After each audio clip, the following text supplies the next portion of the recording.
Сәлеметсіздер ме балалар? Бүгінгі сабағымыздың тақырыбы компьютерлік желілер, яғни интернет желісі. Сабағымыздың мақсаты интернет ұғымы, интернет қызметі, олардың жұмыс істеу ережелері туралы түсінік беру, шығармашылық іскерлікке, пәнге деген қызығушылықтарыңызды арттыру, логикалық ойлау қабілеттеріңізді арттыру, ой өрістерін дамыту. Яғни оқушыларды адамгершілікке, жауапкершілікке, топ болып шешім қабылдауға тәрбиелеу. Интернет компьютерлік серверлердің бүкіләлемдік желісі. Интернетке қосылу мүмкіндігі болған жағдайда білім беру мекемелері, мемлекеттік ұйымдар, коммерциялық кәсіпорындар және жеке адамдар сияқты миллиондаған қайнар көзінен ақпарат алуға болады. Қазіргі кезде интернет сөзін пайдаланғанда физикалық желінің өзі емес, дүниежүзілік желі және ондағы ақпаратты айтамыз. Егер бұл терминді енгізген ағылшын тіліндегі РФС құжатына сүйенсек, онда бұл термин екі түрде жазылып, сәйкесінше екі мағынаға ие болады. Егер интернет сөзі кішкентай әріппен басталса, онда бұл термин мәліметтер пакетін маршрутизациялау арқылы желілерді байланыстыру ұғымын білдіреді. Бұл кезде ауқымды ақпараттық кеңістік туралы айтылмайды. Көбінесе бұл екі түсінікті бір-бірінен ажыратып жатпайды.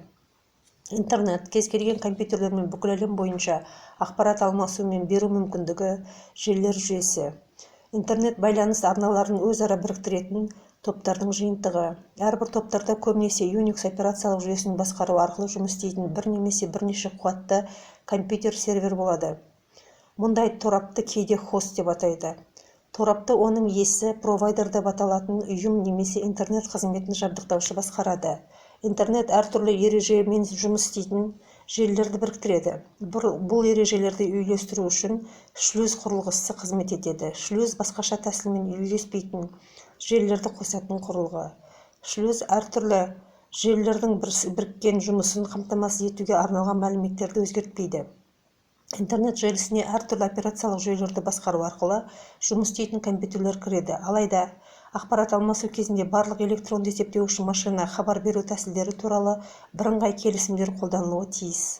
Сонда электронды есептеуіш машинаның қай-қайсысы да басқа кез келген электронды есептеуіш машинасына алынған ақпарат түсінуге қабілетті болады.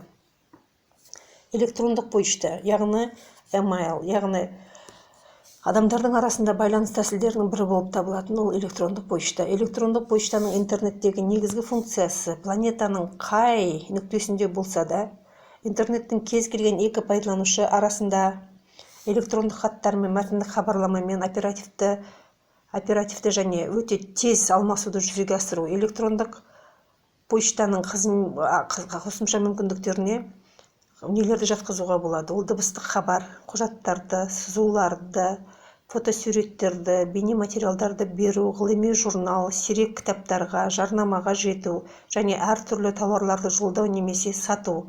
Сонымен қатар ұжымдық іс-әрекеттерді программалық қамтамасыз ету, мекемелер мен ұйымдарда құжат қолдану, ұжымдық жұмыстарды жоспарлау, яғни хаттамалары бойынша электронды почтаның жаңа пакеттері, яғни ақшалай қаражатты электронды аудару, немесе электронды почтаның жаңа пакеттері, сол сияқты мәліметтер мен электронды желі бойынша іс жүзінде қамтамасыз етілетін ақша, шоттар және басқа қаржылық құжаттарды аудару. Қазіргі уақытта кез келген информациялық технологияның жаппай техникалық компоненті компьютер болып табылатыны белгілі. Компьютерлік телекоммуникацияны пайдалану алыстағы компьютермен диалогтық режимде немесе электронды почта режимінде жұмыс істеуді ұйымдастыруды қамтамасыз етеді. Сондай-ақ электрондық почта өте қолайлы және аса қымбат емес. Қазіргі замандағы интернет протоколдары, яғни қолданбалы деңгейде қолданыста бола алатын протоколдардың тізімі. Интернеттің негізгі принциптері. Интернет мыңдаған корпоративті, үкіметтік, ғылыми және үй желілерінен құралған. Әртүрлі архитектуралы және топологиялы желілерді біріктіруге IP, яғни интернет протоколын және мәліметтер пакеттерін маршрутизациялауды қолдану арқылы қол жеткізеді. Интернет протокол әдейі физикалық байланыс арналарына тәуелсіз етіп жасалды. Яғни цифрлық мәліметтерді тасымалдауға арналған кез келген жүйе интернетпен де байланыса алады. Желілердің байланысқан түйіндерінде арнайы маршрутизациялар, яғни бағдарламалық немесе ақпараттық пакеттердің қабылдаушылардың интернет протокол әдістерін қарай отырып, мәліметтер пакеттерін сұрыптаумен және бағыттаумен айналысады. интернет протоколы бүкіл әлем көлемінде біртұтас адрес кеңістігін құрады. Бірақ әрбір жеке желіде өзіндік адрес кеңістігі болуы мүмкін. Интернет протокол адресінде осылайша ұйымдастыру, маршрутизациялауға, әрбір мәлімет пакетінің бағытын анықтауға мүмкіндік береді. Осылайша интернет құрамындағы жекелеген желілер арасында конфликттер болмайды, ал мәліметтер бүкіл әлем көлемінде де дәл жеткізіледі. Интернет протоколын ИЕТС ойлап тапқан болатын ұйымы. Яғни бұл дегеніміз, ол интернет протокол жұмысы топтары қазіргі кезде күнде бүкіл әлемдік желінің протоколын дамытумен айналысады деген сөз. ИЕТС қызметіне қарапайым пайдаланушылар қатыса алады. Бұл ұйым комитеттері РФС құжатын жариялайды. Бұл құжаттарда көптеген сұрақтардың техникалық спецификациялары және дәл түсініктемелері беріледі. Енді Қазақстандағы интернет бұл қай жылдардан бері қолданыста? 1998 жылы наурыз айының басында Республика телекоммуникациялық компанияларының басқаруымен Телекоммуникация ассоциациясы деген жаңа ұйым пайда болды. Коммерциялық емес құрылымның шығу мақсаты кәсіпорынның іскерлігін байланыстыру, желілер, телекоммуникацияның дамуын, ақпараттық технологияны пайдалану және байланыс қызметін ұсыну. Ассоциацияның негізгі сан есебінде отандық және шетелдік операторлар арасында құжат қатынастарын құруға практикалық көмек көрсету көзделген. Осыған орай тұтынушылар мен қолданушылар арасында қызметті де қамтиды. Мұнда электронды World Wide Web'тің өсуімен қоса көптеген қызықты және арнайы сайттар пайда болуда. Соңғы уақытта әртүрлі анықтамалар, каталогтар және мәліметтер қоры.